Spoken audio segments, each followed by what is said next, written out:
In this video, I'm drawing a girl sitting on a box using reference. And along the way, I'll give you a few tricks and tips to help you avoid artist drawer's block. So here's how my drawing session started. I planned to draw arm anatomy, and then I opened up my references and instantly got distracted by something completely different. A girl, of course. Here's a tip.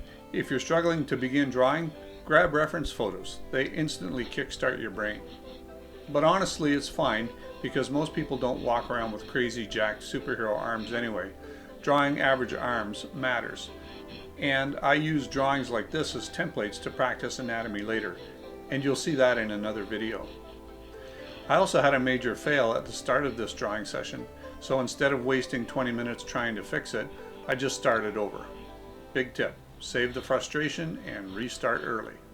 So this time I was more careful to place my mental mannequin properly to block out the pose, making sure the head will actually fit on the page.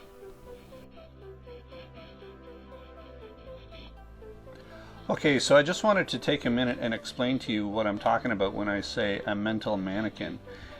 Basically what I'm doing, or before I'm even starting to draw, is I'm seeing that basic mannequin that I was showing you on the screen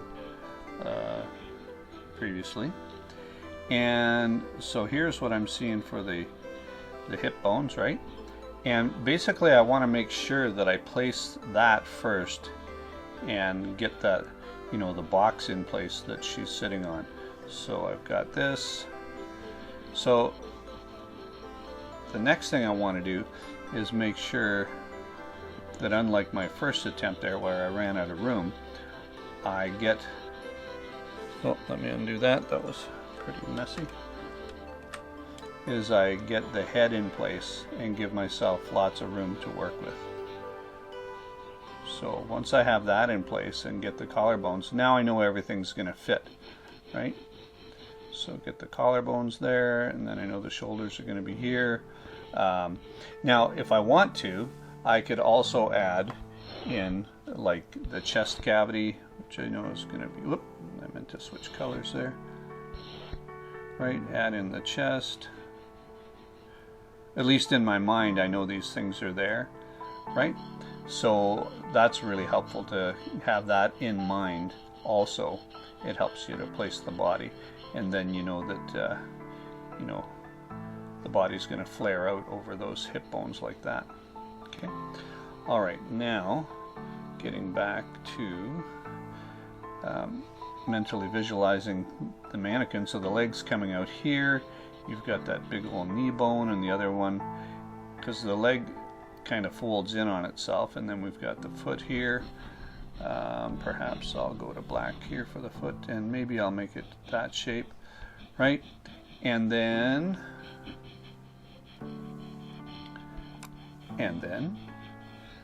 we've got the other leg, and it's kind of hanging down like this, and the knee is here, and the shin bone is going to be like that, and then the foot, and then the fibula is on the outside. So I'm kind of seeing this mannequin in my mind because I've done it 1,000 times. And there's the elbows at the bottom of the rib cage, and then the arms are coming in like this. And then do we get another color? Maybe green. And then we can place the hands here like this. Whoop, I didn't grab my green. And there we go. So there's the hands, there's the thumbs, right? So that's kind of the mental picture that I'm starting with when I do my drawing, which makes it a lot easier when I start to, you know, add the forms on top of this. Okay.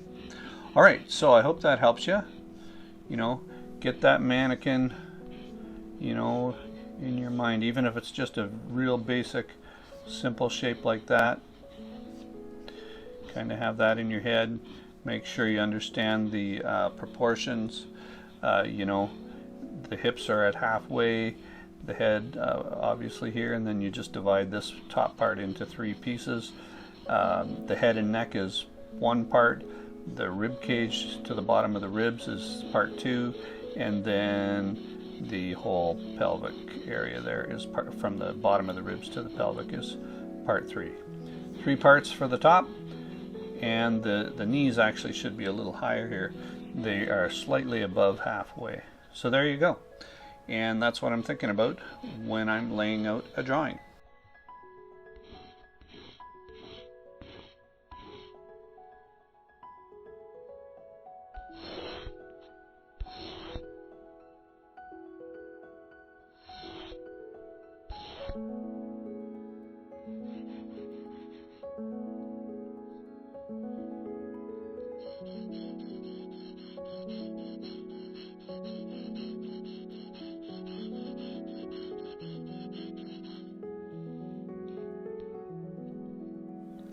So during this phase, I know that I'm going to be erasing this whole drawing and drawing over it.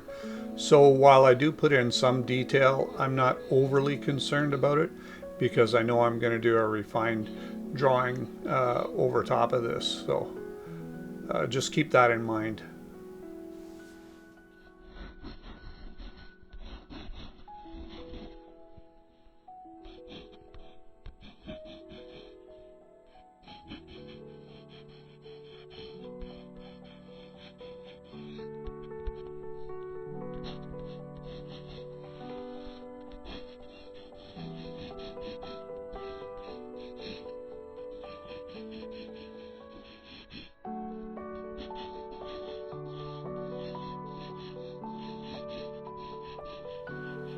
And of course, whenever I'm doing a face, I'm always thinking of my 3-area face system. So if you're not familiar with that, just check out my videos on how to draw a perfect face every time, and you'll understand exactly what I mean.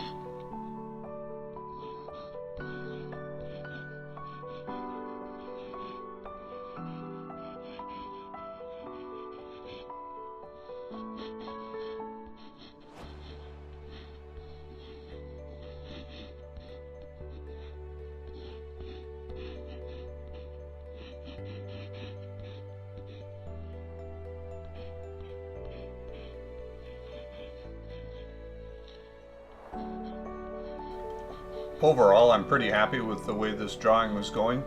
And one little thing that I wanted to point out is when I'm doing hands, a lot of times I will just rough them out by just drawing simple lines for each finger and the thumb. And then I'll go back in later on and fill out the forms and, you know, shape the fingers and all that kind of stuff. But when I'm in flow mode, I just like to get them in place with simple lines. Now I'm going into my draw and erase routine, something that I really refined after watching Dave Finch. So yeah, the basic idea for this is just to erase your rough drawing. Just leave just a hint of the lines so you can, you know, remember where everything was and you don't have to worry about placing everything. And then just draw right over it. So it's pretty simple but effective method for doing your, you know, refined drawings. Saves a lot of time.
And though this girl doesn't have a lot of, you know, really, strong, defined arm muscles and everything. There's still some really cool shapes around the elbow from the way she's holding her arms so straight and stiff.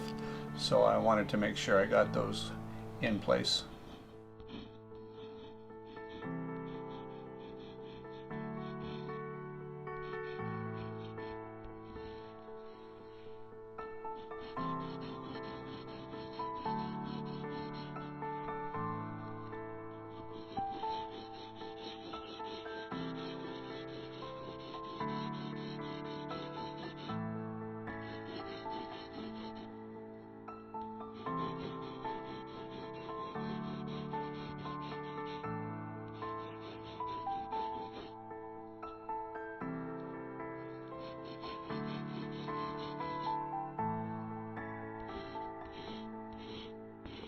Another thing you can think about if you are ever stuck and you don't know what to draw is to come up with a story. Create a character, come up with a story, and then just try to, tell one scene of that story. When I'm drawing a picture like this, I'm always imagining, well, what if, my superhero, Kid Lightning, was just contemplating life and things, or thinking about how to defeat the next enemy or whatever. Shots like this, would be just cool to put in your comic instead of always the classic hero action poses. So I'm always thinking about where I could use these drawings in some of my own stories and things like that.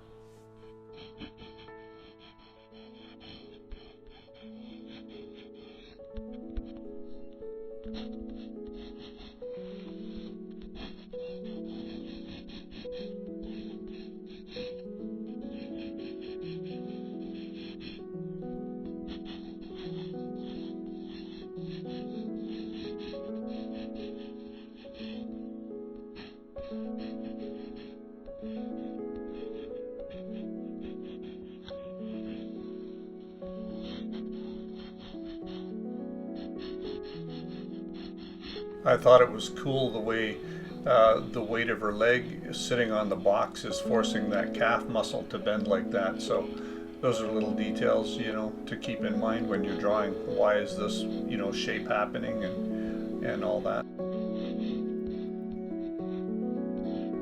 Another thing I always like to do is take my finished drawings and then erase portions of them, so I can draw in, very detailed anatomy that, might not be in the original drawing or anything like that. But I like to use realistic poses and then draw in anatomy as detailed as I want. So I'll make sure that practice sheet is available for you guys. You'll see it in the description below. And I hope you enjoy it and use it to practice your anatomy.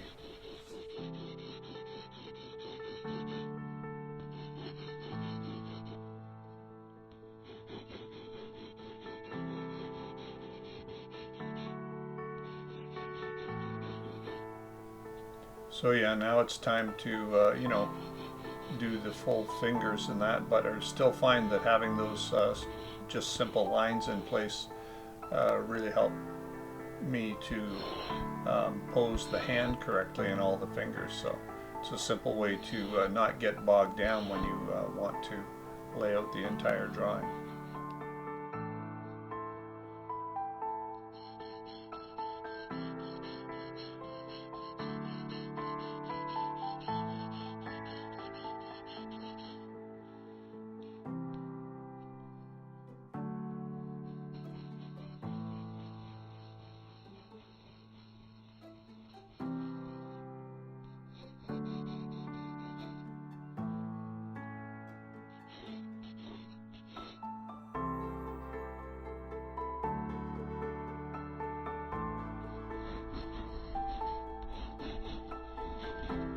Remember, when you're doing a small drawing, to not get into too much detail when you're doing the hair.